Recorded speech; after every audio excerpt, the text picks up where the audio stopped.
Notas proêmias da audiodescrição. Há 7 jovens que estão com os cabelos escuros presos num coque. Elas usam colãs pretos e calças pretas ou cinza. No final, elas estão com uma blusa de alça larga e uma calça colada ao corpo, ambas em tons claros de bege, e shorts amarelo ou marrom por cima da calça. Entrevistas são realizadas e, durante as falas, há imagens das jovens caminhando pela rua, chegando no estúdio e executando coreografias de jazz. Elas também descem de uma van, todas com roupas brancas, entram em um camarim e se maquiam. Elas estão em uma sala com piso de madeira e fazem aquecimento. As entrevistadas estão em uma sala que possui uma cômoda com um enfeite preto de uma bailarina que está em pé de frente com as pernas cruzadas. Ela está com a mão esquerda na cabeça e a mão direita estendida para o lado. Sobre o braço direito há o logo do Ponto de Cultura, representado por um boneco verde de braços abertos. Há também uma escultura de uma bailarina e uma boneca com colã e sapatilhas rosa e saia tutu branca. A entrevistadora é Bianca Alcântara, mulher de cabelos loiros, longos, presos num coque. Ela está com uma blusa de alças largas, vinho, com detalhes em preto e calça verde água. Possui uma tatuagem no ombro esquerdo. As entrevistadas são Shirlene de Oliveira Silva, mulher de cabelos pretos, longos e lisos. Ela está com uma blusa branca com estampas em bege e calça jeans azul. Usa uma tala na mão direita. Jaqueline Maciel Tessari, mulher de cabelos escuros, cacheados, presos num coque. Ela está com uma blusa preta de manga longa e um colete preto. Marilda Tramontim Santiago, mulher de cabelos loiros com comprimento na altura dos ombros. Ela está com uma camiseta branca com a foto de uma mulher de cabelos castanhos e com a palavra saudades, e uma blusa preta com flores coloridas por cima, aberta. Ela usa óculos de grau. Logos da Lei Aldir Blanc em Santa Catarina, Conselho Estadual de Cultura de Santa Catarina, Fundação Catarinense de Cultura, Governo de Santa Catarina, Secretaria Especial da Cultura, Ministério do Turismo e Governo Federal. Título: Experimentação Artística, Dançar e Brilhar, Resiliência Humana. Projeto selecionado pelo edital Aldir Blanc 2021, executado com recursos do Governo Federal e Lei Aldir Blanc de Emergência Cultural por meio da Fundação Catarinense da Cultura. Projeto Dançar e Brilhar, Resiliência Humana. A apresentação consiste em uma experimentação artística pensada através da investigação sobre os impactos causados pelo distanciamento social durante a pandemia, abordando as atitudes humanas no enfrentamento dos problemas e trazendo como direção as áreas da vida que sustentam a resiliência humana como fonte de crise e superação. Logo do Estúdio Bianca Alcântara, ponto de cultura certificado pelo Ministério da Cultura. As 7 jovens sentadas no chão de um estúdio, uma mulher loira entra. Então, agora boa tarde a todos oficialmente. Boa tarde. Hoje, então, a gente vai começar agora os preparativos para a reta final. Então, assim, bastante concentração, dedicação, tá? Vamos começando aquecendo. Depois a gente treina um pouquinho a parte da sequência coreográfica e aí a gente faz o procedimento da produção toda final. Bianca Alcântara Baldo. Nós estamos aqui hoje, né? A gente sabe que é um momento um pouco delicado, mas nós vamos tratar de um assunto de extrema importância, né? Principalmente falando do seu interior, né? Que foi de algum impacto que você teve durante esse processo da pandemia. Então eu queria que você falasse um pouquinho para nós como que foi um pouco essa transição, como que era a tua vida antes e depois da pandemia, já trazendo ali como foco sobre qual impacto a gente está falando, né? Sobre qual é a tua dor, qual foi a tua dificuldade. Shirlene de Oliveira Silva. Foi bem difícil, né? Pois foi muitas mudanças, né? Então eu trabalhava normalmente, de repente eu me vi trancada dentro de casa, sem poder sair para qualquer lugar, nem no mercado. Então eu já tinha um pouco de problema de ansiedade, mas com ficar mais presa dentro de casa, não poder sair, conversar com os amigos, isso me fez ficar muito ansiosa e de repente eu me vi só, porque eu moro aqui, só eu e minha filha e meu esposo, só que meu esposo pesca, né? Então eu me vi muito só e porque querendo ou não no serviço eu distraía, né? Tinha as amigas E foi bem complicado. E aí, Shilane, nesse processo que aconteceu, né, toda de transição, de que você já tinha esses sintomas da ansiedade, que isso ficou mais aflorado devido à pandemia, ao isolamento social, né, que querendo ou não a gente se sentiu um pouco mais sozinho, né, e ao mesmo tempo tendo que conduzir todas as situações dentro do nosso quadrado.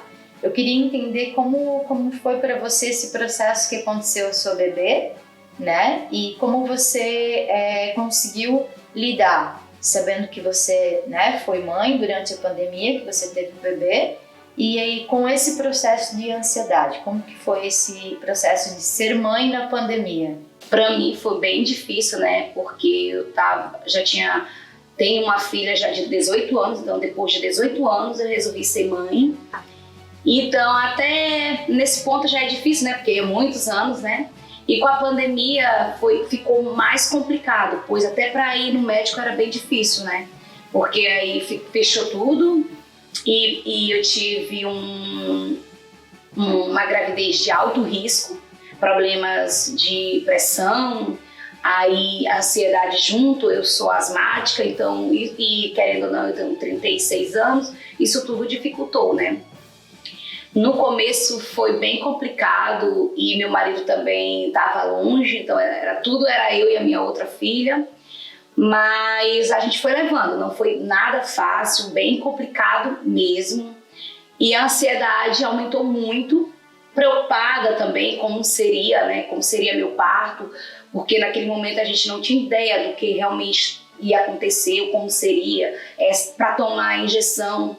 Um médico falou para mim que se fosse a filha dele, ele não deixaria tomar a injeção do Covid. E eu fui em outro médico, ele disse para mim, não, você tem que tomar, porque isso é muito importante. Aí eu fiquei nesse impasse, meu Deus, o que eu vou fazer?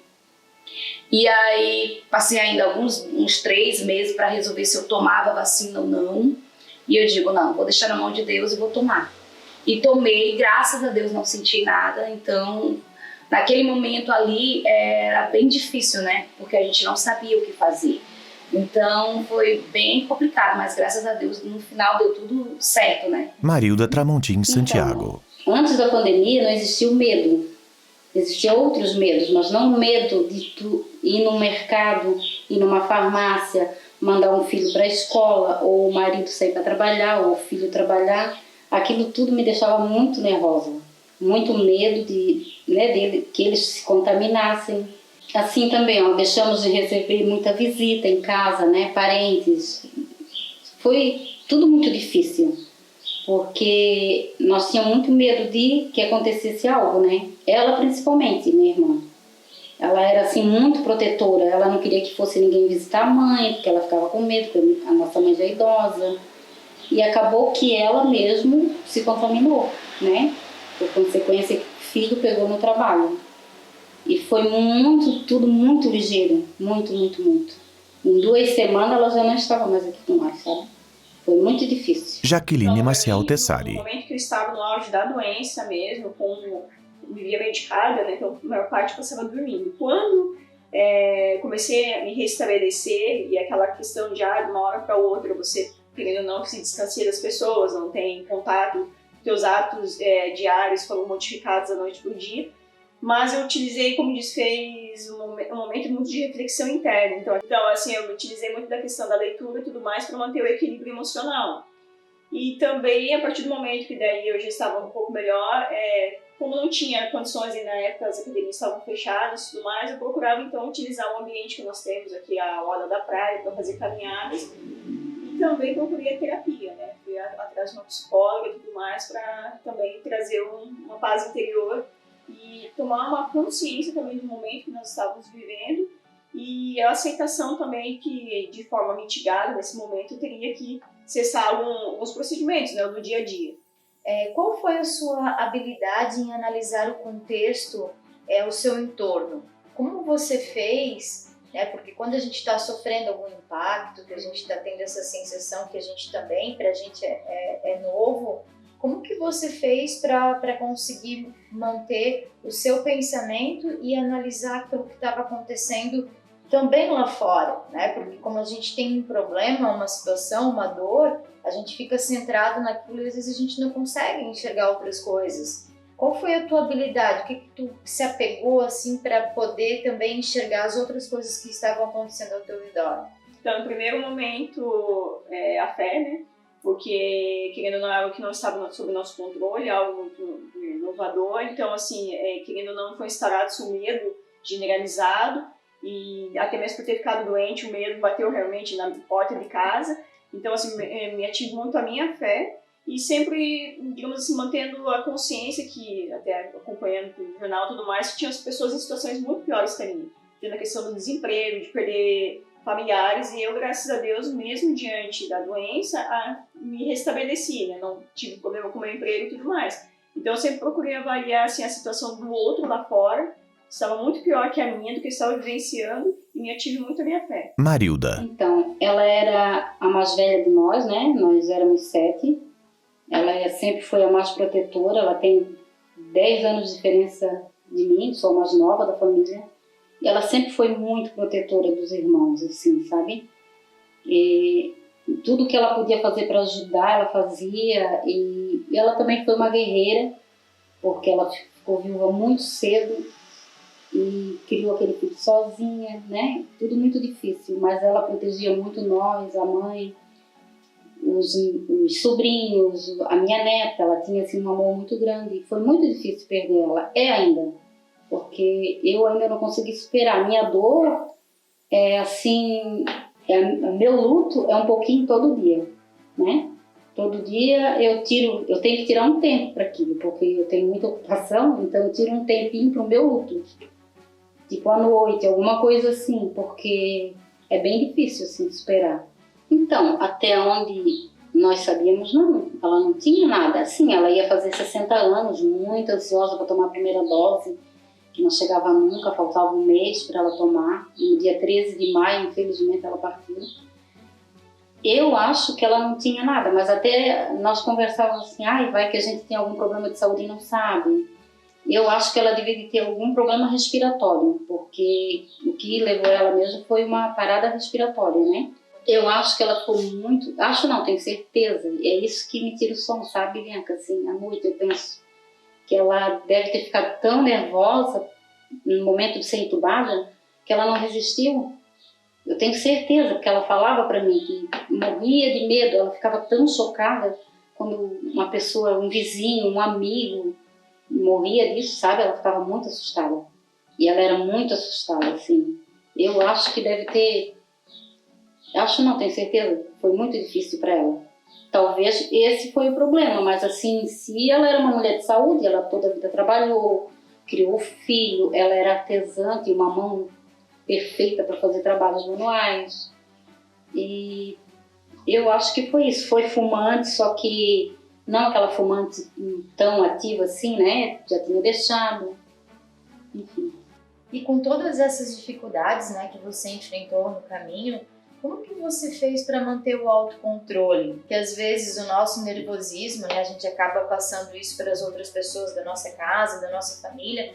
Como você fez assim? O que você se concentrou para dizer, não, eu não vou pirar, né, como a gente costuma dizer assim? Como é que eu vou fazer para ficar centrada nisso que eu preciso me concentrar? Porque querendo ou não, quando a gente é mãe, tudo que a gente sente, a gente passa, né, para o bebê. Então, como que você teve esse autocontrole com todas essas dificuldades? Shirlene. Eu sabia que eu era a base da minha casa, então eu tinha que estar no controle. Então, no momento, teve vezes que eu queria me desesperar, porque eu também senti na gestação um problema que é um síndrome do túnel do carpo. E eu não sabia o que era, né? Começou com umas dormências e, de repente, muitas dores à noite, dores profundas que eu acordava chorando, sem saber o que era. E aí eu fui no médico e ele falou para mim que era esse problema, né? E que com a gravidez isso só tinha aumentado, mas talvez eu já tivesse, né? E foi bem complicado porque eu não podia tomar remédio por causa da neném. E eu tive que conviver com a dor dentro de casa, isolada. Foi bem difícil. Então, a única coisa que me segurou bastante foi Deus, que me deu força, e pela minha filha, minhas 2 filhas, né? Principalmente a que estava dentro da minha barriga, que era um bebê, e que precisava de mim para eu ser forte, para passar por tudo isso. É bem difícil, né? Porque eu tinha vários problemas, mas olhando, eu via que, olhando para fora assim, eu via que não era só eu que tinha esses problemas. Tinha gente que estava com muitos problemas mais graves, porque passando necessidades, porque a pandemia trouxe muito isso, o desemprego. Tinha muita gente que não tinha onde morar, o que comer. Então tudo isso me deu força, assim, porque eu digo, meu Deus, eu estou passando por tudo isso, mas graças a Deus nunca me faltou. E tem gente que está passando, às vezes, até as mesmas coisas que eu, e não tem nem emprego, não tem o que comer. Então isso, de alguma forma, dá força, né? Porque, querendo ou não, tu olha e diz assim, ó, tu não é o único, tem gente que está na mesma situação e consegue. Então tu olha e diz, eu também vou conseguir. Qual a sua disposição, a sua força para continuar? Jaqueline. Acho assim que para que nós possamos continuar, a gente tem que sempre ter um objetivo de vida. Quando você tem um objetivo, diante mesmo dos percalços, das coisas que não estão no nosso controle, você tenta, como diz, recalcular a sua rota e pensar assim, diante do que eu tenho que está sob o meu controle, o que eu posso fazer? Então eu utilizei dos objetivos que eu tenho de vida e diante do que estava na minha mão, eu falei, então eu vou trabalhar com isso, que não está sob o meu controle, infelizmente eu tenho que deixar acontecer dia após dia para ir tomando as decisões conforme a situação vai ocorrendo. Então, até por ser atleta, tem muita questão da consciência corporal, a gente observa pequenos detalhes, né? Eu acordei bem, fui trabalhar e ao retornar eu senti um mal-estar muito grande, foi repentino. E ali eu observei, me deu uma sensação igual de sono, eu observei que tinha alguma coisa diferente da normalidade. E tive um sono, assim, em seguida acordei com uma febre muito forte, muito alta, e eu sou muito difícil de ter febre. Eu posso estar muito doente, mas assim, é raríssimo eu ter febre. E eu acordei com uma febre muito alta e um tremor muito grande. E já a garganta já estava já ruim, já não estava conseguindo engolir. Aí já fui procurar o médico, já fui ao atendimento especializado ali que tinha para Covid, que já tendo a certeza, eu falei assim que não era assim, de doenças que estava habituada a ter, como gripe, sinusite, eram, assim, os sintomas eram muito diferenciados. E principalmente a dor nas articulações, eram muito fortes, uma dor de cabeça diferenciada, também ela é muito localizada mais perto do globo ocular. Eu observei assim, que de tudo que eu sentia até então, era muito diferente do meu dia a dia, às vezes, sintoma gripal ou de sinusite.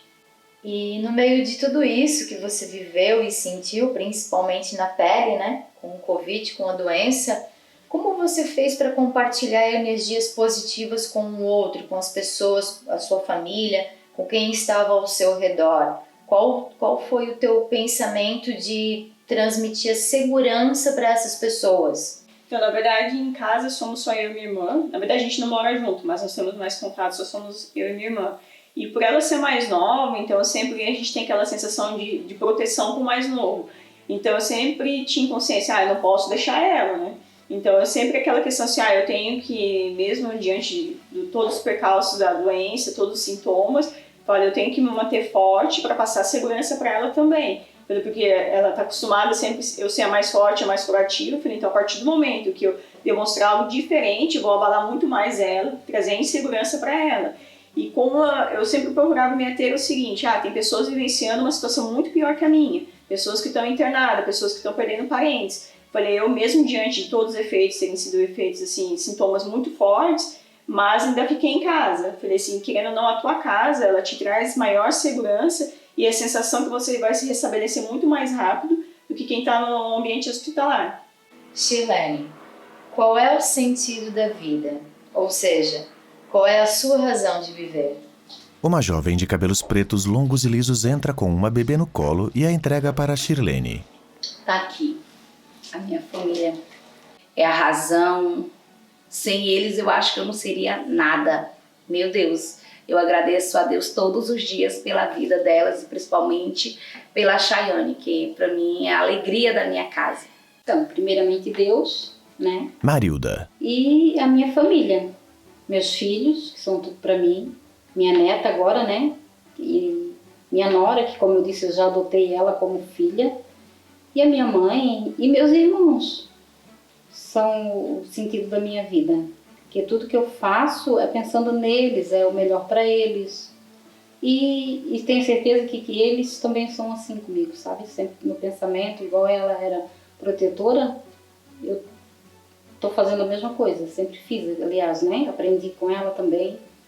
E é isso. Então, Jaqueline. nesse momento, como eu tenho um objetivo grande, que é árduo até mesmo para conquistá-lo, a caminhada, a trajetória, então, assim, eu vejo que eu não posso me deixar abalar dia a dia uma construção. Então, independente do que aconteça, óbvio que diariamente as coisas não acontecem exatamente como nós queremos, porém, nós temos que nos adaptarmos à situação conforme ela vai ocorrendo. Então, mesmo com a doença, mesmo com tudo que está ocorrendo, desemprego e tudo mais, a gente tem que tentar sempre tirar a melhor, digamos assim, a melhor vantagem daquilo ali. Se eu não posso, não está sob o meu controle, o que está então sob o meu controle que eu posso, né, garantir, o que eu posso ali conseguir manter fluindo a minha vida. Essa é a Leni, sua irmã. Você me contou outro dia, em outro momento, que ela gostava de escrever e que, como homenagem a ela, você estava fazendo as publicações. Eu, inclusive, acabei fazendo algumas leituras, achei muito legal, tanto a sua atitude como o legado que ela deixa, né? Toda essa força, essa mulher que ela era. E eu gostaria que, nesse momento, você estando aqui nesse momento compartilhando toda essa sensação, essa dor, tudo isso que você enfrentou, Marilda. já é uma certa homenagem, né? Porque, sim, como você falou, ela era artesã, tinha a cultura dentro dela, a arte, então tenho certeza que aonde ela estiver nesse momento, ela está muito agradecida, né, por aquilo que a gente está proporcionando, trazendo a ela.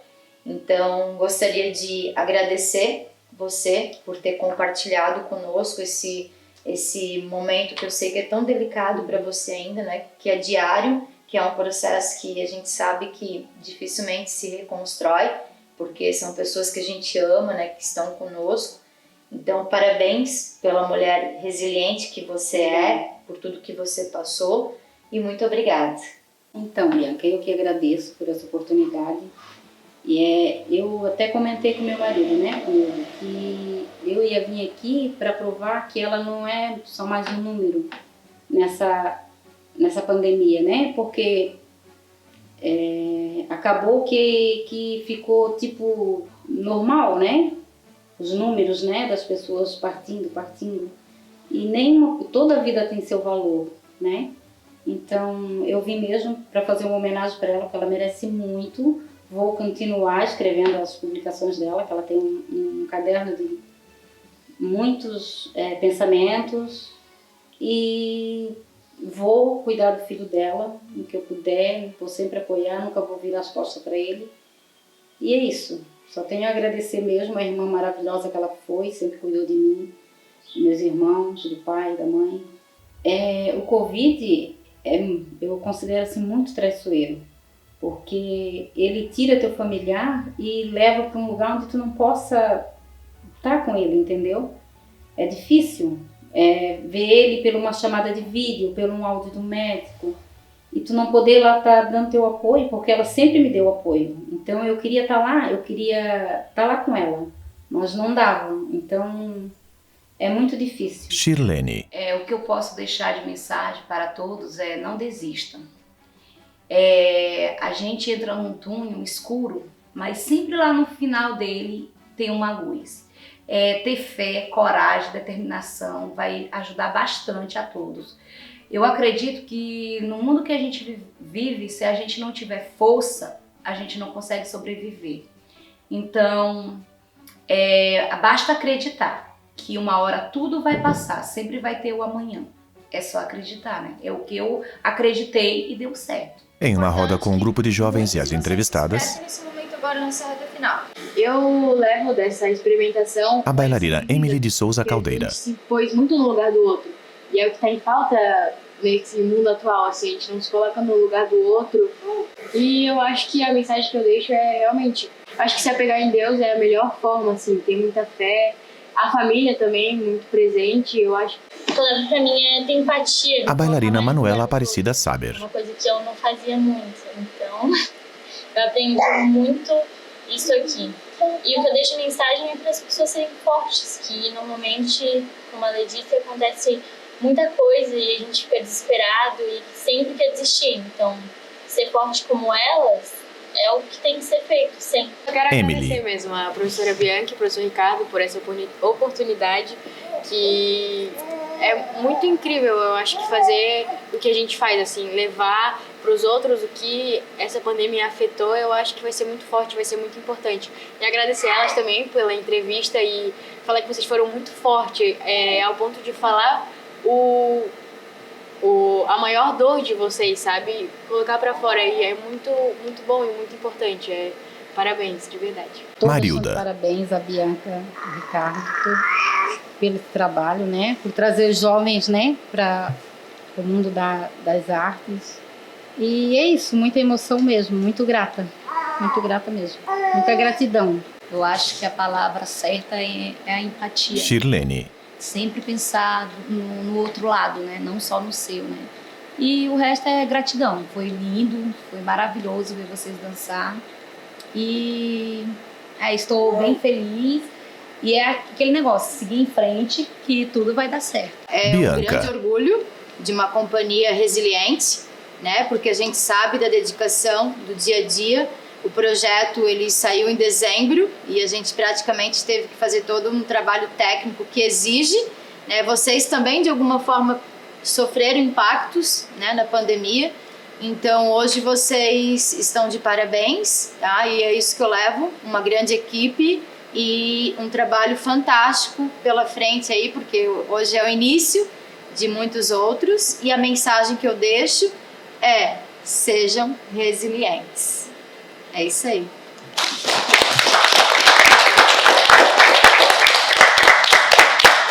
Seis bailarinas estão agachadas com a cabeça abaixada. Uma bailarina está deitada em posição fetal. Ela tem uma corrente preta presa na blusa. Elas se levantam fazendo movimentos delicados com as mãos. A bailarina da corrente estende a mão direita e cerra os dentes. As 6 se agacham e a da corrente se movimenta em pé. Ela ergue os braços e se joga no chão. Todas erguem o rosto e movimentam a mão direita sobre a cabeça e a estendem para a direita e para o alto. Movimentam os braços em círculo de um lado para o outro. De lado apoiam as mãos no chão à direita e se deitam de bruços. Erguem o tronco e olham para frente. Deitam e giram. De barriga para cima passam as mãos pelo próprio corpo. Erguem as mãos e, num impulso, sentam-se. Ficam de 4. A dançarina da corrente se ajoelha, balança as mãos e o corpo. Sentadas, todas seguram o pé direito e o erguem. O abaixam, viram para o lado, apoiam as mãos no chão e erguem o quadril. Deitam no chão e erguem os pés, os movimentam para o lado, para baixo e sentam. Movem as mãos para a frente e se deitam. 4 delas ficam deitadas em posição fetal, outras 2 rolam pelo chão. A da corrente ergue os pés, tira o quadril do chão e apoia as costas com as mãos. Ela se ajoelha e as outras 2 atrás dela movimentam os braços. 6 bailarinas ficam em pé e observam a bailarina da corrente que está no chão. Ela ergue a perna esquerda, gira o corpo e senta. Faz movimentos erguendo braços e pernas. As outras dançam em pé. 2 delas rodopiam. Elas trocam de lugar e formam uma roda com as outras 4. A bailarina da corrente se posiciona ao meio. Elas se abaixam. A bailarina da corrente se levanta, faz movimentos rápidos com as mãos e olha para cima. As outras erguem as mãos ao redor dela. Ela rodopia, todas ficam de costas para ela. Ela olha para as bailarinas, faz movimentos rápidos com as mãos na direção delas. O rosto está tensionado com uma feição de dor. As bailarinas vão se afastando. Ela bate as mãos no ar, as coloca junto ao peito e abaixa a cabeça. Fecha os olhos, ergue a cabeça, bate as mãos no ar. As bailarinas continuam de costas para ela. Ela se ajoelha, balança o corpo e vai abaixando a cabeça. 2 bailarinas rodopiam sentadas, se levantam. Uma delas apoia a mão esquerda no ombro da outra e ergue a perna direita estendida. As 2 flexionam os joelhos, se levantam, afastam as pernas e flexionam os joelhos girando as mãos em punho. Elas se movimentam para os lados, erguendo as mãos uma de cada vez, trocam de lado. A bailarina da corrente ergue as mãos, as outras 2 se abaixam. Ajoelhada, a bailarina da corrente se debate com as mãos no peito. Ela coloca as mãos no chão, sentada, ela rodopia, balança as mãos no ar. Rodopia para o outro lado, balança as mãos no ar. As outras bailarinas estão estáticas. Ela se levanta, estende a mão direita para o lado e segura no pé esquerdo, estendendo-o para o lado. Gira e se debate, colocando as mãos no peito e curvando o corpo para frente. Se abaixa e 2 bailarinas se levantam. Erguem as mãos em punho e as abaixam, trocam de lado. Elas curvam o corpo para frente e se debatem, trocam de lado. Curvam o corpo e se debatem junto à bailarina da corrente. Ela Elas se aproximam e tiram dela a blusa com a corrente.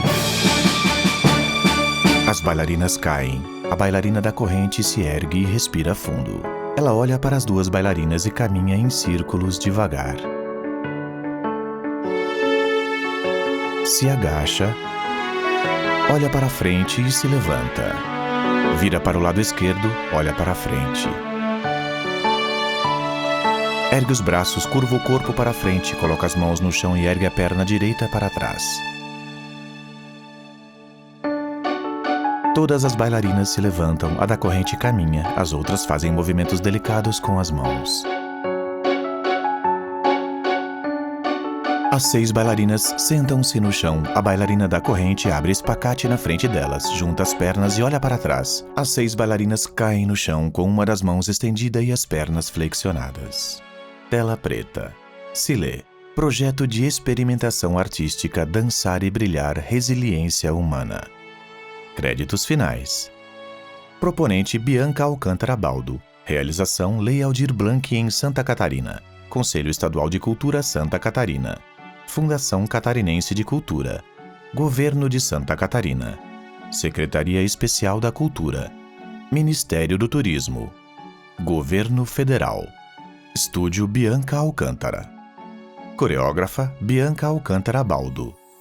Produção cultural Ricardo Ismael Testoni. Corpo cênico Dançar e Brilhar Companhia de Dança. Coreografia Resiliência Humana. Produção audiovisual Arthur Manson Foto Estúdio. Iluminação Gilberto de Oliveira. Intérprete de Libras Diogo Petarnella. Audiodescrição Roteiro Rosa Matsushita. Audiodescrição Consultoria Edgar Jacques. Audiodescrição Locução Tony Cavaglieri. Trilha sonora Rodrigo Fronza. Entrevistadas: Shirlene de Oliveira Silva, Marilda Tramontim Santiago, Jaqueline Maciel Tessari. Agradecimentos: Céu das Artes de Navegantes e Siga Transportes.